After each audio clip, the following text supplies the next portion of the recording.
Hey there, welcome back to Habib's English Academy. आज हमारा PST JEE ST HST preparation का 37 lecture है, 37 day है. PST stands for primary school teacher, junior elementary school teacher, higher secondary school teacher और elementary school teacher. Teacher की post हैं और 5 to 15 scale की जो भी जॉब्स होती हैं सिंध में, पाकिस्तान में, तो उनकी तमाम तैयारी आप यहाँ से कर सकते हैं, इन लेक्चर से कर सकते हैं. लेक्चर नंबर 37 है आज हमारा.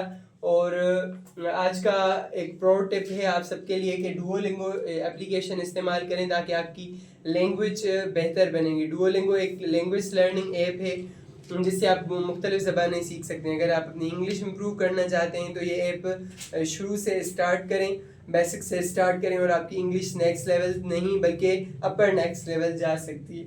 आज की हमारी क्लास नंबर 6 का चैप्टर 12 यानी कि लास्ट चैप्टर हम डिस्कस करेंगे, स्पेस और सैटेलाइट्स. इसी चैप्टर के कुछ हिस्सा हम पहले वाले लेक्चर में डिस्कस करके आ चुके हैं और अभी हम बाकी हिस्सा डिस्कस कर रहे हैं.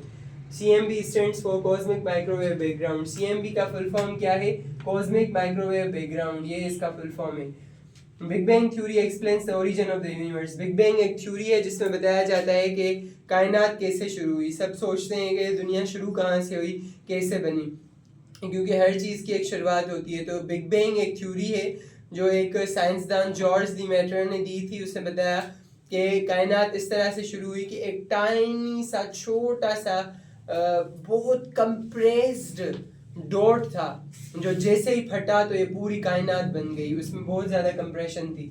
तो बिग बैंग थ्योरी एक धमाके से शुरू हुई अकॉर्डिंग टू साइंस के मुताबिक. COB stands for cosmic background explorer. COBE का मतलब है कॉस्मिक बैकग्राउंड एक्सप्लोरर, जो कायनाती बैकग्राउंड का एक्सप्लोरर होता है, खोजने वाला होता है. George Lemaitre gave the big bang theory. जैसे मैंने पहले बताया कि जॉर्ज लीमेटर वो साइंसदान था जिसने big bang theory the. Light is the fastest thing in the universe. पूरी कायनात में सबसे तेज चीज जो है वो लाइट है. लाइट, रोशनी. ना कोई बुलेट ट्रेन है, ना कोई जानवर है, पर रोशनी, सूरज की रोशनी अर्थ पर, हालांकि बहुत ज़्यादा फासला है, अर्थ तक पहुंचती है सिर्फ 8 मिनट्स में. और हम देखते हैं रोशनी की स्पीड, जैसे ही बल्ब चलाते हैं हमें पता ही नहीं चलता, पूरे रूम में लाइट फैल जाती है. तो ये रोशनी जो है दुनिया की सबसे तेज चीज़ है. जनरल नॉलेज का क्वेश्चन भी है. Light year is a unit of distance. Light year वैसे रोशनी साल लग रहा है कि कोई रोशनी होगी और उसका साल होगा, नहीं, बल्कि ये डिस्टेंस है, फासला मेजर करने का है. यानी कि इसमें ये मेजर किया जाता है कि एक पूरे साल एक जो रोशनी है, रोशनी कितना सफ़र करती है पूरे साल में, तो ये लाइट ईयर कहा जाता है. Classification of galaxies based on their shapes is called Hubble sequence. जो गैलेक्सीज हैं, कहकशाएं हैं, यानी group of the suns and solar systems, different solar systems, उसे गैलेक्सी कहते हैं. अभी जो गैलेक्सी है उन्हें तरतीब दी जाती है कि ये कौन सी गैलेक्सी है और ये कौन सी गैलेक्सी है. तो जब इन गैलेक्सीज को उनके शेप के हिसाब से, उनकी शक्ल के हिसाब से नाम दिया जाता है तो उसे हम कहते हैं कि वो हबल सीक्वेंस है. Hubble sequence. Telescope is an instrument that gathers light from distant sources in such a way that an image can be produced. Telescope एक आला होता है, एक चीज़ होती है जो बहुत दूर दूर वाले इलाकों से रोशनी कलेक्ट करती है और फिर उसमें तस्वीरें बनाई जाती हैं. जैसे अर्थ पर, ज़मीन पर टेलीस्कोप रखी हुई होती है. दुनिया की सबसे बड़ी टेलीस्कोप हबल टेलीस्कोप है. और वहाँ से फिर आसमान में जो चीज़ें हैं, सैयारे हैं, सितारे हैं, हेवनली बॉडीज़ हैं, सेलेस्टियल बॉडीज़ हैं, वो तमाम चीज़ें हबल टेलीस्कोप से देखी जाती हैं.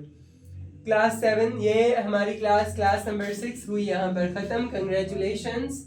और अभी क्लास 7 हम स्टार्ट करें. चैप्टर 1 है ह्यूमन ऑर्गन सिस्टम, इंसानों के उज़्वों का पूरा निज़ाम. The process of breaking down food into simpler molecules is called digestion. Digestion क्या है? डाइजेशन एक ऐसा प्रोसेस होता है, तरीक़ेकार होता है जिसमें जो भी कंपाउंड्स होते हैं, मॉलिक्यूल्स होते हैं, उनको छोटा छोटा तकसीम किया जाता है, उन्हें तोड़ा जाता है, उसे कहते हैं digestion. There are 5 steps of digestion. पूरी डाइजेशन में 5 अक़दाम होते हैं.